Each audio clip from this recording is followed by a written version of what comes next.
আমরা এখন নতুন ভাবে হয়তো একটা পথ দেখতে পাচ্ছি আমাদের দেশের প্রেক্ষাপটে সবকিছু চেঞ্জ এসছে পরিস্থিতি। আমি সেই প্রেক্ষাপটে দাঁড়িয়ে পরিস্থিতিকে সামনে রেখে বলছি আমাদেরকে অনতিবিলম্বে আমাদের মানুষগুলোর খোঁজ দিন। আমাদের মানুষগুলোর সাথে কি ঘটেছে অন্তত আমি তার সন্তান, কারো ভাই, কারো বোন, এরা সবাই জানতে চায়। একটু আগে যিনি বললেন তার সাথে বলে আসলে আমার বেশি কিছু নাই, এবং আমি আপনাদের মাধ্যমে আইন খোলার ব্যবস্থাকে চাই। এবং আসিফ নজরুল স্যারকে বলতে চাই, উনি আইন বিভাগের একজন উপদেষ্টা, উনি অনেকবার আমাদের সাথে এসেছেন, আমাদের সাথে একত্রতা প্রকাশ করেছেন। আমি স্যারকে বলতে চাই, স্যার প্লিজ আমাদের জন্য কিছু একটা করুন, আমরা এভাবে আর পাচ্ছি না। আমাদের মানুষগুলো একটু খোঁজ কিংবা আমাদের মানুষের সাথে কি ঘটেছে আমরা এটাই জানতে চাই। আপনারা সবাই দোয়া করবেন এবং আমাদের পাশে থাকবেন। আন্তর্জাতিক গুম প্রতিরোধ দিবসে আজকে মায়ের ডেকের আয়োজনে সবাইকে স্মরণ করে। আমার ছোট ভাই সেকেন্ডারি কিন্তু সে ছিল সুতাপুর থানার ছাত্রদলের সভাপতি। তাকে পল্লবী থেকে তাকে তুলে নিয়ে গেছে সরকারের প্রশাসনের লোক পরিচয় দিয়ে। তাকে সবার হাতে অস্ত্র ছিল এবং সবাই আমার ভাইকে নিয়ে গেছে। আজকে 11টা বছর আমরা কোনো খোঁজ পাইনি, আজ পর্যন্ত খোঁজ পাইনি। এই 11টা বছর আমাদের কি হয়েছে একমাত্র আমরা যারা দাঁড়িয়ে আছি তারাই জানি। আমাদের কোনো উৎসব নাই, আমাদের কোনো আনন্দ নাই। এই হাসিনার এত বড় সাহস, এত বড় কিভাবে তার এই হলো যে কিভাবে এদেরকে গুম করবে, এই বাংলাদেশের স্বাধীন নাগরিকদেরকে গুম করে সে নিয়ে যাবে, এত বড় সাহস তাকে কে দিয়েছে?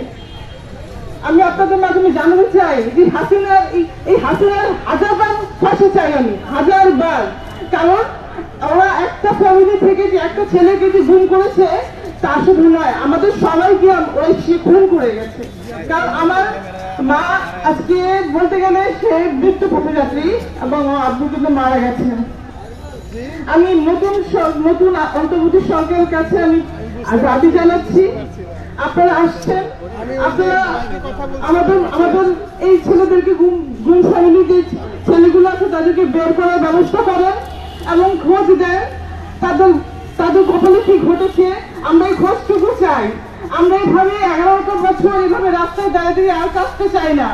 আমাদের আসলে আমরা নিজেরা নিঃস্ব হয়ে যাচ্ছি দিনে দিনে। আমরাও কিন্তু আর মনে হয় বেশি দিন আর বাঁচতে পারবো না। আমরা এইভাবে প্রতিদিন মারা যাচ্ছি।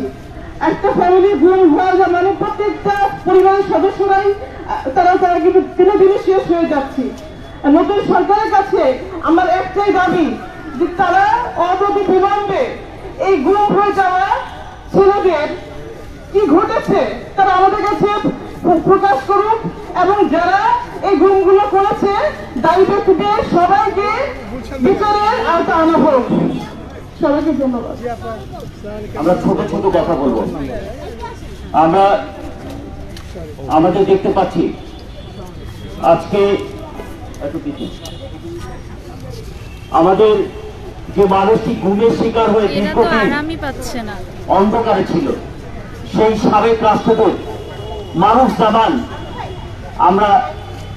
আপনারা দেখতে পাচ্ছেন আয়না ঘর থেকে এই দুজন বেরিয়ে এসেছিল। আজকে এই দৃশ্য আমাদের হৃদয় ছুঁয়ে যায়। আমরা সবাইকে এভাবে দেখতে চাই, সবাই আমাদের পাশে বেরিয়ে আসবে।